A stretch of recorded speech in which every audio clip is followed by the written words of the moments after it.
Réuni du 24 au 26 février 2026 à son siège à Cotonou, le Conseil supérieur de transition de l'Église du christianisme céleste a tenu sa 8e session ordinaire. À l'issue des travaux, plusieurs décisions majeures ont été prises, notamment la mise en œuvre du principe d'un diocèse unique par pays et l'envoi prochain de délégations officielles. Le coordonnateur général a rendu compte de la transmission officielle de la version physique des 7 documents élaborés lors des 7 dernières sessions au révérend pasteur Emmanuel Mobi Nafraï de Otrofa à Imeko et au révérend pasteur Benet Akande Adeogun à Porto Novo, marquant ainsi une étape importante dans le processus de consolidation institutionnelle.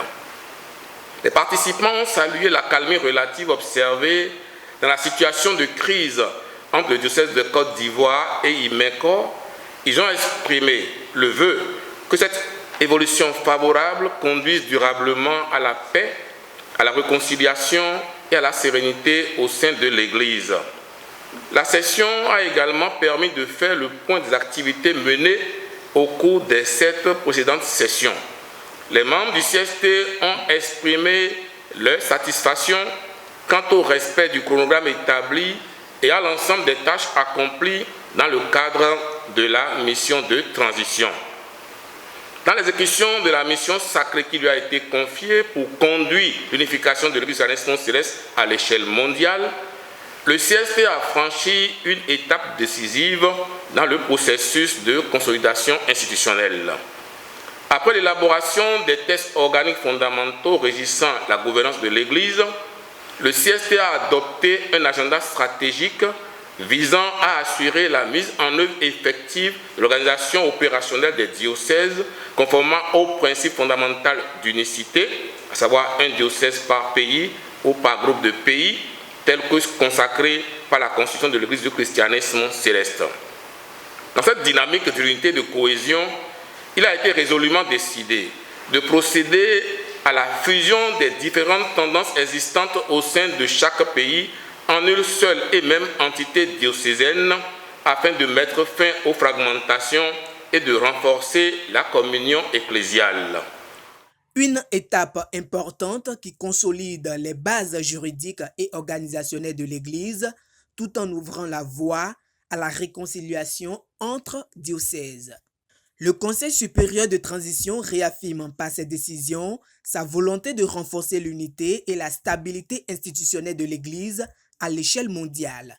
Après avoir établi le cadre juridique, le CST aborde désormais la phase opérationnelle la plus éminente, mettre en œuvre les tests adoptés sur le terrain. Ce passage à l'action constitue un véritable défi, mais qui est essentiel pour construire l'Église unie, rêvée par des millions de fidèles à travers le monde.